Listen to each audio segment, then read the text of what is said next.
When I was in college as an undergrad, one of my best friends was a gay man who hadn't acknowledged he was gay yet.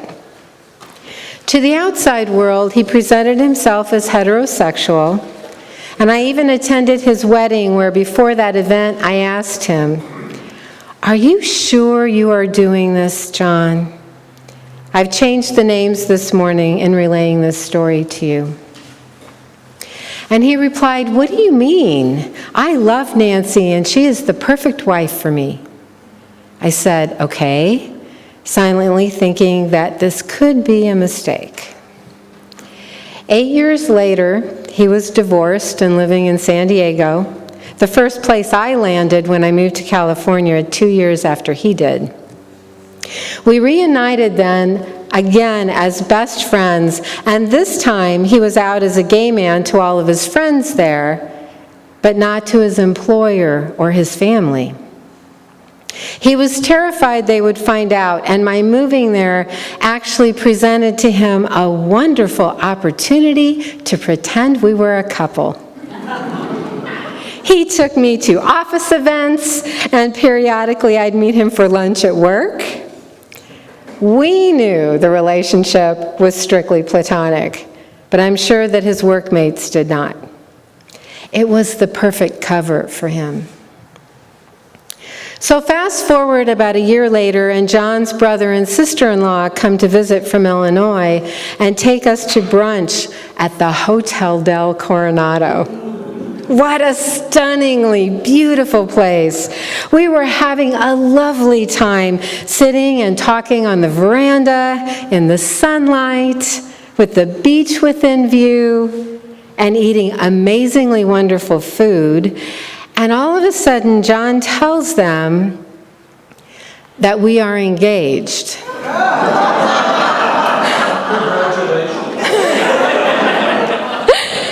It's a public place. I'd never met his family before. I covered well, giving a smile as they congratulated us. But inside, I was fuming. I knew the reason why he did that, but at that moment I didn't care. It had made me so angry. You see, John's mother had had a brother, John's uncle, who was gay.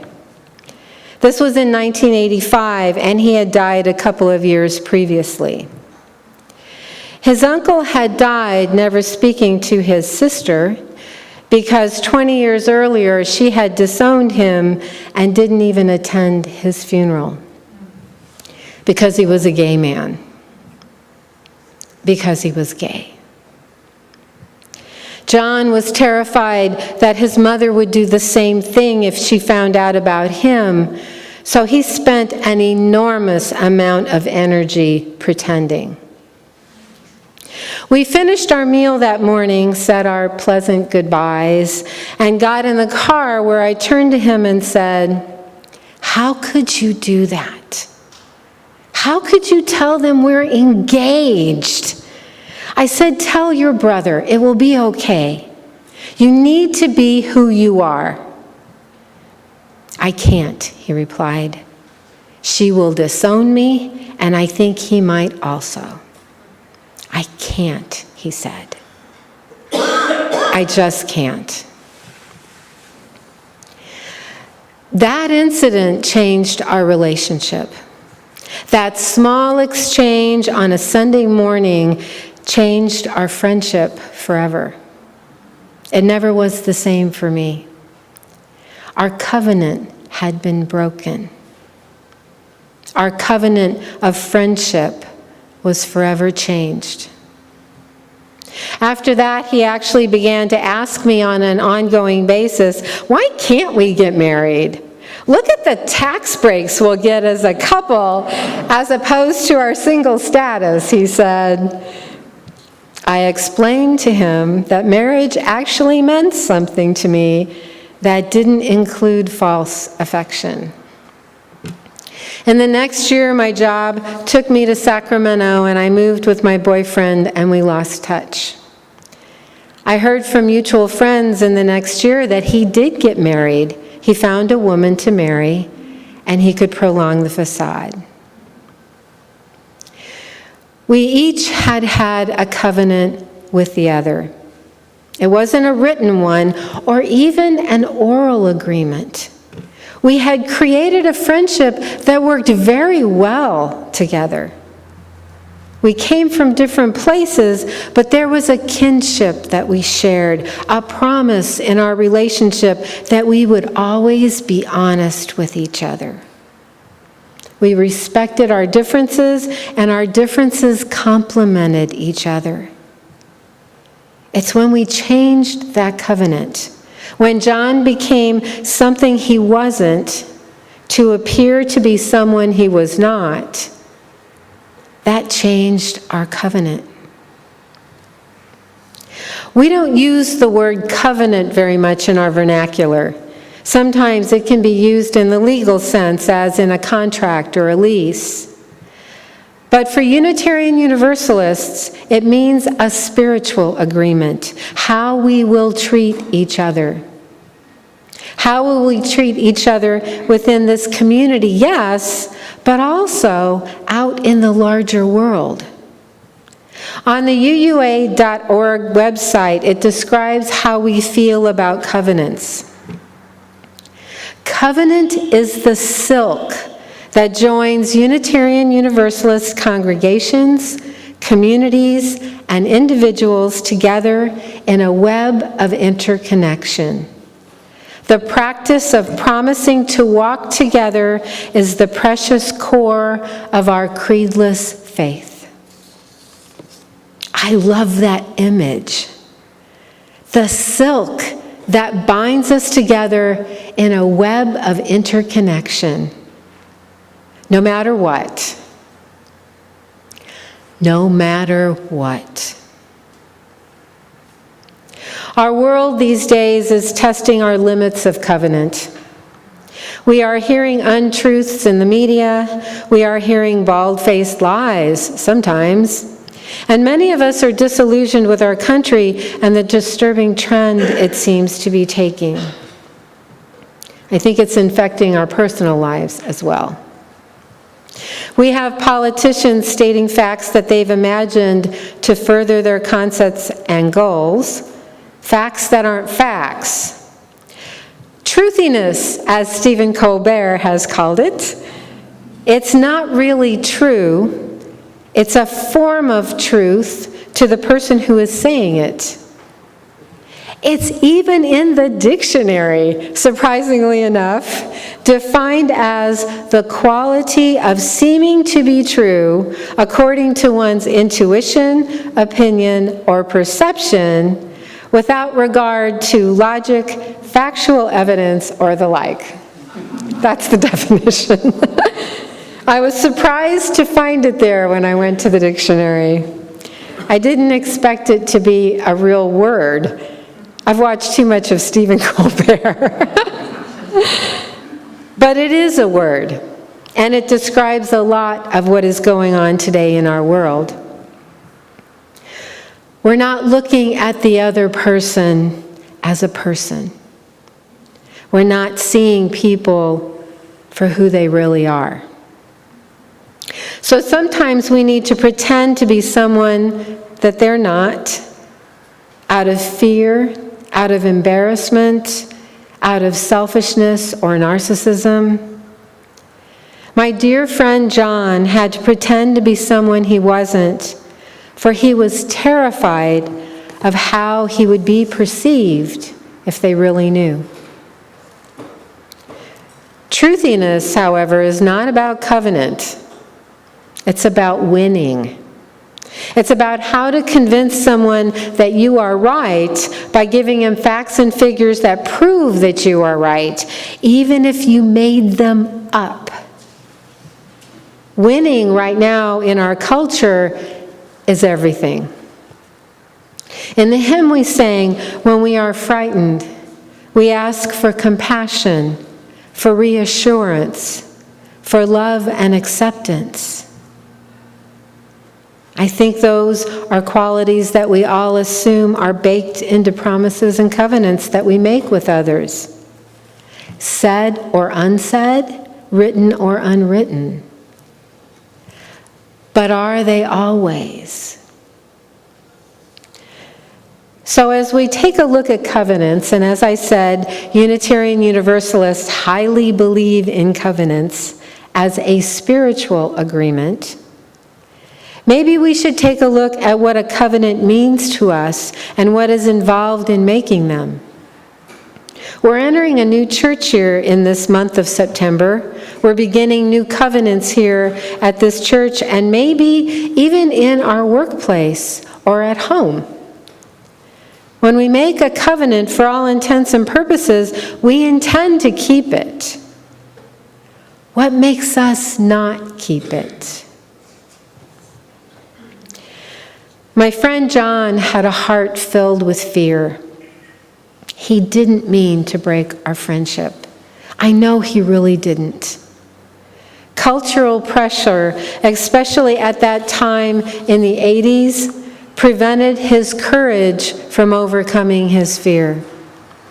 I know he didn't mean it, and we never really spoke of it again, so there was not any release of the guilt that he must have felt. I knew him. He was a good person. He only wanted the best for people, and he only wanted them to love him. He wasn't available in that moment to be who he really was. I forgave him years later. I never had that moment where I could do it in person, but I forgave him in my heart, from my heart to his heart. I heard that many, many years later, he actually bought a house with another man, and I'm hoping they married. I'm hoping that he is at peace now with who he is and can live the life he wishes to live. We need to see the person for who they are first. We need to acknowledge that that human being is a human being with all the flaws associated with being human.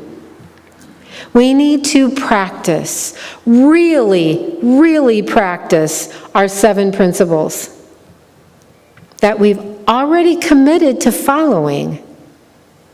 And lastly, we need to do the internal work that is necessary. 3 things. Acknowledge our humanness. Practice our principles. Look inward. Sounds so simple, doesn't it? Yet when we are in the heat of emotions, in the mind of a struggle, feeling sick or tired or hungry, we forget those things. And yet those are the very moments we need them the most. It's not when we're feeling calm or serene or ecstatically happy. That's when it comes easy. Acknowledge our humanness. That morning when John surprised me with his announcement of our engagement, momentarily I forgot he was human. I just felt betrayed and saddened that he could tell a lie that involved me. When I could calm myself and I heard the terror in his voice, the terror of exposure, of the consequences of his brother finding out, I could look at him and see his humanity. He didn't do it out of malice or ego. He did it out of fear. Fear of family reprisal, fear of loss of employment, which, by the way, 30 years later is still a real fear for our LGBTQ friends and family. When I heard the emotion and the fear and the sadness in his voice, it reminded me of the burden he was carrying every day of his life. This was again in 1985, when we personally had already lost 2 very close friends to AIDS, of the many more that we would lose later. 1985, when 2 men could not walk down the street holding hands without fearing for their lives. His fear was real. His solution was not exactly the one I would have chosen. Hence, at that point, I overlooked this part of his humanity. But I learned a valuable lesson. Never forget the humanity in someone when you question their motives or responses or actions. We are all human. None of us is perfect. We all make mistakes. When we can remember that, we will see the humanness in each other. Secondly, in following our covenants, we need to practice our principles. That's a hard one sometimes. I know we all believe in our 7 principles, or we really all wouldn't be here. They mean a great deal to us. We believe in them, we honor them, we work hard to keep them. It's just really hard to practice them sometimes. I had to practice compassion with my friend John. I've had to practice it with others many times. When I feel someone is wrong, sometimes I want to show them. When I'm watching a politician rant on the TV screen, I yell at them, I pontificate, I want them to see the error of their ways. Compassion in human relations, to me, means what Albert Einstein has stated. Everybody is a genius. But if you judge a fish by its ability to climb a tree, it will live its whole life believing that it is stupid. We know people who have done this. Made us believe we were stupid because, as a fish, we couldn't climb a tree. We all have traits that shine. We all have abilities of our own within ourselves that others do not have. But asking others to have the same ability when they do not is not being compassionate. I can look at John now, these so many years later, and I have compassion. I so clearly see his pain and his limitations. So in our covenanting, we need to remember to keep these values together. Lastly, look inward. Oh, that can be the hardest one of all. There have been many moments when I have strongly resisted. I didn't want to look inward. I didn't want to see. I was completely comfortable sitting right where I was. It's hard to look inward. It's hard to see that maybe that decision or that action really wasn't the best that I could have taken. But the past is the past, I tell myself. Nothing can be done. And yet, it can. I can learn from those moments, those decisions, those actions that I took that didn't work. It wasn't the best. I can learn, and I can do better next time. When I can confront myself and look inward, I can decide to do one of two things. I can choose to do nothing, and if I choose to do nothing, that moment is wasted and the lesson is lost. But if I look inward and decide that I can do better, I can learn from that moment, that mistake, that action, and I can change the way I will respond the next time. You know, there's always a next time. One of the things, and sometimes the only thing I love about getting older is all the lessons I've learned. I feel so much wiser now than I did 30 years ago.